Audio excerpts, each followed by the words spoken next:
We are 2 days away from the debate, and as President Biden plans his strategy at Camp David, you know who is resorting to his same old accusations he made against Biden last time and Hillary back in 2016.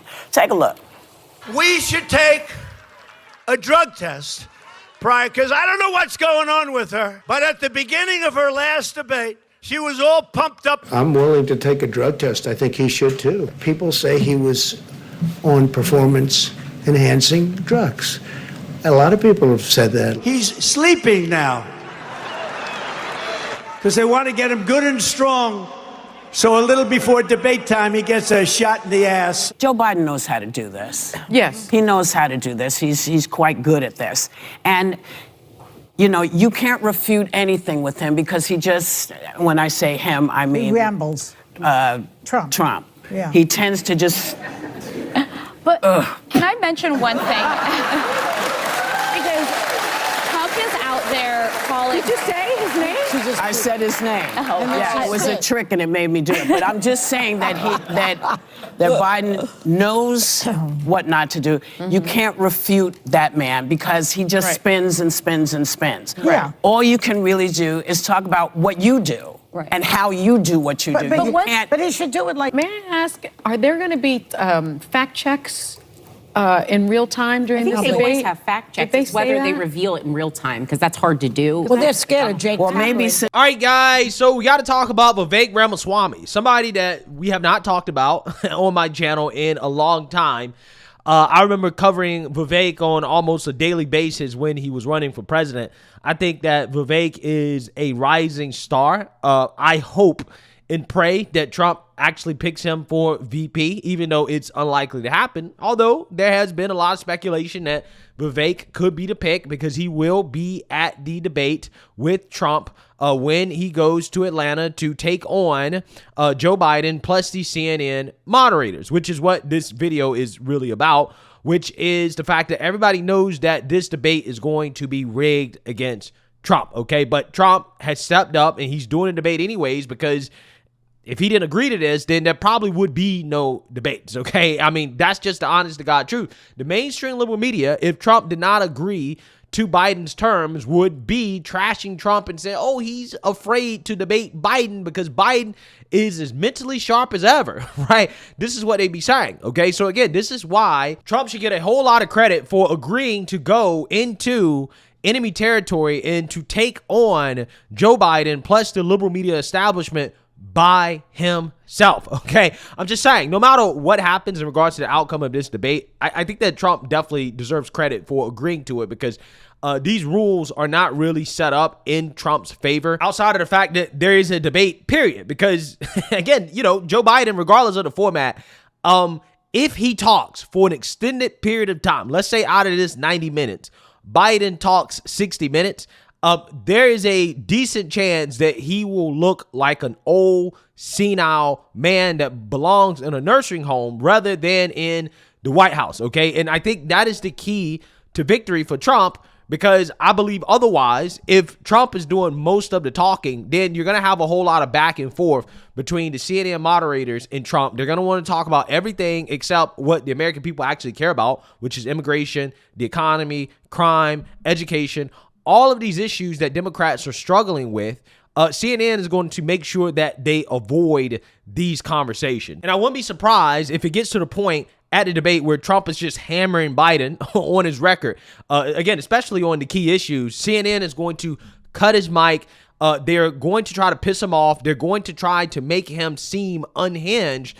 And that is how they're going to try to sway this in the favor of Joe Biden, okay? They're going to try to piss Trump off. That is what they're going to try to do, okay? I guarantee you, okay? Because they're going to be trying to fact check him in the middle of the debate. They're going to try to call him a liar because what they want is for Trump to go into this debate and to be as unhinged as possible and for them to all try to take on Trump at the same time, okay? In a sense, Trump is kind of walking into a trap. But again, Trump, I have confidence that he will be able to handle this, okay? And so does Vivek Ramaswamy. And CNN knows that, again, they're going to be biased. And every time they get called out on their bias, they get triggered by it. Like this guy, John Berman, is going to get triggered by Vivek calling them out on the fact that we all know they're going to be biased against Trump. You are said to be on that list. What policy areas has he come to you for? Look, I'm going to avoid any specific discussions I've had with President Trump, but talk about why I think this debate is going to be good for America if it's done the right way. Have you had policy discussions with Donald Trump recently? I had conversations with Donald Trump before the debate, and I'll be in Atlanta this evening as well. But what I will say is, in my impression, Donald Trump is prepared on his own 2 feet for this debate. My best advice to him is be yourself. Don't do what anybody else tells you to do. He's served as president of the United States, and if this is about the policy records of both presidents, and if this is about their actual policy vision for the next 4 years, this debate is going to be good for America. If it's about relitigating past grievances or attacks or accusations on either candidate, I think it's going to be bad for America, and I think that's what's at stake tonight. Yeah, I agree with Vivek 100%, and I hope that he told Trump this. And again, I trust Trump is going to be himself, but Trump has to be his controlled self, okay? I think Trump is at his best when he's very controlled, okay, and very purposeful in regards to how he presents his message, okay? And the problem that Trump is facing, again, is that CNN wants him to relitigate the past, right? They want to talk about the 2020 election. They want to talk about January 6th. They want to talk about a bunch of things that really don't matter. So again, Trump has to have a lot of discipline and realize what they're doing when they're setting him up to have a discussion about things that really is not going to benefit him, okay? But if they happen to bring up January 6th, what I would tell Trump is that, hey, you should talk about BLM, talk about Antifa, talk about the Roe v. Wade rioters, talk about the pro-Palestine rioters and the domestic violence that has happened in this country as a result of Democrats and their rhetoric, right? I mean, Trump is going to have to turn around a lot of things on the liberal media if he decides to engage in conversations like January 6th or, for example, the 2020 election. He should be like, listen, you guys had no problems with Democrats denying elections in 2016. They've been doing it since George Bush, and you guys didn't care. Why didn't you guys care about the attack on the Capitol that happened on Trump's inauguration day in 2016? When you had rioters in the streets protesting and vandalizing, rioting, destroying property because they didn't like the fact that Trump won. These were Hillary supporters, okay? Those are the type of things that he's going to have to do. He's got to turn it back around on the media and make sure that he calls them out on their bias, because they're definitely going to be biased. This is what they're going to want to talk about. Yeah, and on the issue of policy, I am curious because when you ran for president, one of the things you proposed was abolishing the FBI. What have you discussed with him on that front? Look, what I said in the presidential campaign reflected my own views on reorganizing the administrative state. I think the people we elect to run the government are really no longer the ones who actually run the government, and that ought to be a nonpartisan issue. But for President Trump, the top areas of focus are the areas that matter to Americans right now. Fixing the mass influx of illegal migration into this country, reviving the economy, and think about stable foreign policy as well. We're closer to World War III than we've ever been this century. It was very different under the Trump years, and I think that that should be the area of focus at the debate tomorrow night. I think that's what's affecting Americans at home. And the more this goes into relitigating personalities or past accusations, the worse it's going to be for the country. And so I'm looking forward to hopefully what is a policy-rich debate that actually informs Americans of facts they need. I'll also tell you something I told President Trump, and I'll tell you as well, is I give him a lot of credit for doing this debate on the terms that were effectively set by Biden. Hosted by CNN in Atlanta without a live audience would be the equivalent of Joe Biden agreeing to do a Fox News hosted debate in Alabama with 3,000 live audience members. So I give Donald Trump a lot of credit for that. If you're going to lead the country, you got to be able to show up. And that's exactly what he's doing. Yeah, look, every aspect of this debate was agreed to by the Trump campaign. And, Jake and Dan are award-winning journalists who are relentlessly fair. They will do a fantastic job. The only presidential candidate Republican to lose Georgia in decades is Donald Trump. So Georgia's pretty friendly territory, or should be, at least for a Republican candidate. You have some... This guy's so triggered, right? The fact that CNN gets so triggered by the fact that people are rightfully calling them out for their bias and the fact that this debate is rigged, it really is telling, right? Because they know what they're going to do going into the debate. Okay, they're going to try to jump Trump, right, so to speak. And again, we know that, yes, Biden set the parameters. Yes, the Trump campaign agreed to the parameters. However, if they didn't agree, what would the mainstream liberal media be saying? They'd be saying, oh, well, Trump's a chicken. Trump's scared of Joe Biden. He don't want to agree, right? But the way they've set up the debate, they essentially set it up so that they can just shut off Trump's mic. They cannot let him talk. Okay. They can basically just fact check him on everything that he says. And then Biden doesn't have to talk, right? That is what they want. And this is why I say Trump has to be very concise with everything he says to allow Biden to talk as much as possible. While at the same time, Trump needs to make all the points that he needs to make about how his policies, his agenda, how this country was much better under his administration than Biden's administration. If he does that, he's golden. And these people know that, and that's why they're so triggered by it, right? This guy's so triggered. He had to try to take a shot at Trump and what happened in Georgia in 2020 because Vivek rightfully calls out the fact that, yeah, this is rigged. Some recent experience on the debate stage, and you were pretty aggressive. And some people liked it, but other people didn't. For instance, the other candidates who were on that stage with you. Nikki Haley said, "You're just scum." Chris Christie called you the most obnoxious blowhard in America. So what lessons did you learn about aggressive tactics in debating? Well, look, one of the things I would say is just be yourself and be true to Americans. I think the people of this country are able to snuff through pre-prepared, pre-canned talking points. One of the things I love about President Trump is he's not a guy who just sticks to a script. He's a guy who actually speaks his heart and mind. But one piece of advice I would give him, and I've gotten to know President Trump, especially after I've left the presidential race, is he is actually somebody who deeply cares about national unity. And that does not come across in the media's normal reporting of him. So one of my pieces of advice to him, and I think that he will be successful in getting this across, if not at the debate for the rest of the campaign, is how much he does care about reuniting one nation in this country. Biden pledged to unite the country. He has failed miserably. And I think this debate tonight is a chance to focus on that vision for the future rather than relitigate. Have you ever looked at Donald Trump's social media account, like on major national holidays where he says Happy Easter to all, even the scum, and filth of the earth, things like that? That's a message of unity? Well, look, obviously, because the media is actually picking a lot of the things that he said in a position of having been a fighter. Look, that first term had to be about fighting fire with fire because that's the position. No. I'm talking about like 3 weeks ago. I'm talking about 3 weeks ago. Do you think his social media account is unifying? This guy is such an idiot. But again, this is what Vivek is talking about. The division in this country, right, that the media says is caused by Trump, is not caused by Trump, it's actually caused by the media, right? Because this guy doesn't actually read what Trump said on Easter and on Christmas as well, too, in which when Trump talks about other people, he doesn't smear the American people, right? He doesn't talk about Democrat Party voters, okay? Trump is not that stupid, okay? At least he's not as stupid as Joe Biden, who actually does smear the American people, right? He smears conservatives as racist, as wanting Jim Crow, okay, as extremists, as domestic terrorists. These are things that Biden has said, and that's why this country has not unified under Biden, because Biden and the Democrats, they're not interested in unity, okay?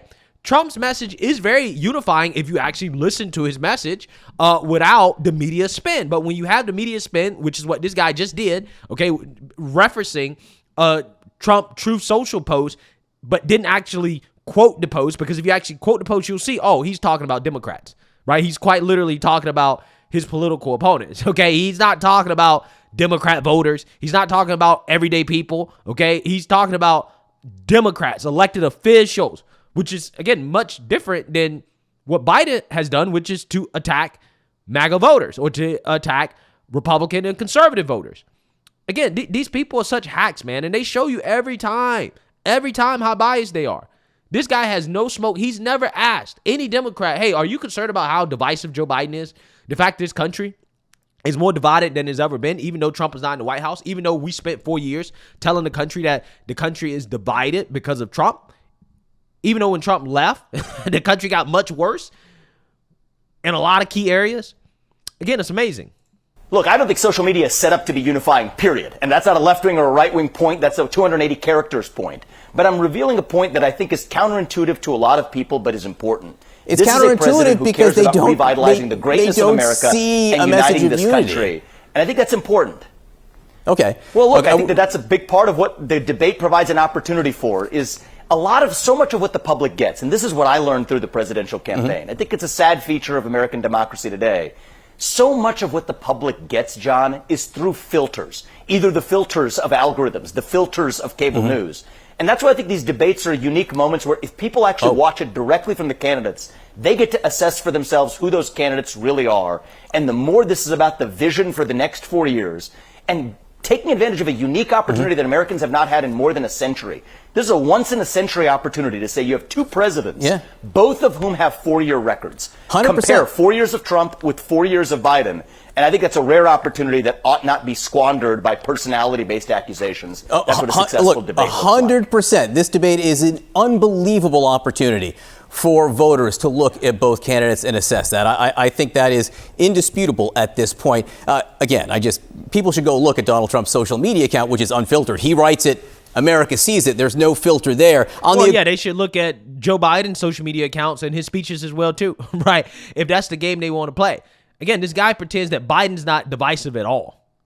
Okay? I mean, it's just so ridiculous. Aggressive tactics. The reason I did bring that up is because Trump himself seemed to acknowledge that 4 years ago in the first debate, he came out too hot. He told the Washington Examiner, I was very aggressive in the first one. The second one, I was different, and I got great marks on the second one. So what you're saying here is you'd like to see him less hot, less like he is on social media, something different than maybe America has seen?